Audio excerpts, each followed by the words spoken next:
যারা মেশিন শপে কাজ করেন তারা সবাই জানেন ড্রিলিং মেশিন এবং লেদ মেশিন হলো একটি ওয়ার্কশপের মেরুদণ্ড।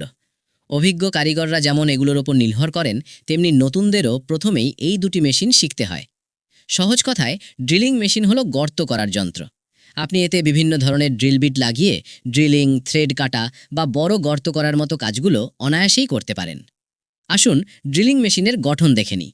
সবচেয়ে নিচে থাকে বেস, যা সাধারণত কাস্ট আয়রন দিয়ে তৈরি হয়। এটি মেশিনের কম্পন শোষণ করে, ফলে ড্রিল করার সময় মেশিন নড়ে না এবং ছিদ্র নিখুঁত হয়।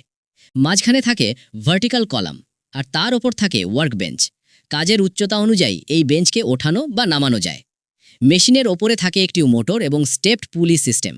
কোনো ইলেকট্রনিক রেগুলেটর ছাড়াই শুধু বেল্টের অবস্থান পরিবর্তন করে ড্রিল বিটের ঘোরার গতি কমানো বা বাড়ানো যায়। বড় গর্তের জন্য ধীর গতি কিন্তু বেশি শক্তি প্রয়োজন হয়, আর ছোট গর্তের জন্য দ্রুত গতি। ড্রিল বিট ধরে রাখার জন্য নিচে থাকে একটি চক। এর ভেতরে 3টি দাঁত বা জ থাকে, যা একটি চাবির মাধ্যমে ঘুরিয়ে সরু বা মোটা যে কোনো ড্রিল বিটকে শক্ত করে ধরে রাখতে পারে। যখন আপনি মেশিন চালু করেন, মোটর বেল্টের মাধ্যমে স্পিন্ডলকে ঘোরাতে থাকে।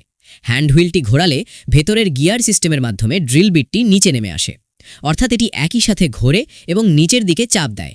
এটাই ড্রিলিং মেশিনের মূল রহস্য। এবার দেখা যাক লেদ মেশিন। ড্রিলিং মেশিনের সাথে এর প্রধান পার্থক্য হল ড্রিলিং মেশিনে কাটিং টুল ঘোরে এবং লোহা স্থির থাকে, কিন্তু লেদ মেশিনে লোহা ঘোরে আর কাটিং টুলটি স্থির থাকে। লেদ মেশিনের 3টি প্রধান অংশ হল হেডস্টক, ক্যারেজ বা টুল পোস্ট এবং বেড। হেডস্টক লোহাকে ঘোরাতে সাহায্য করে, ক্যারেজ কাটিং টুলকে ডানে বামে বা সামনে পেছনে নিয়ে যায় এবং বেড হল পুরো মেশিনের কাঠামো। লেদ মেশিনে কাজ করার সময় সবচেয়ে গুরুত্বপূর্ণ বিষয় হল কাটিং টুলের মাথাটি লোহার ঠিক মাঝ বরাবর রাখা। তা না হলে লোহা কাটা নিখুঁত হবে না। লেদ মেশিনে কয়েকভাবে কাজ করা যায়, যেমন ফেসিং করে লোহার মাথার দিক সমান করা, চ্যামফারিং করে কোণাগুলো মসৃণ করা এবং টার্নিং করে লোহার ব্যাস কমানো। আজকের ভিডিওর পর আশা করি আপনার কাছে এই দুই মেশিনের ধারণা একদম পরিষ্কার।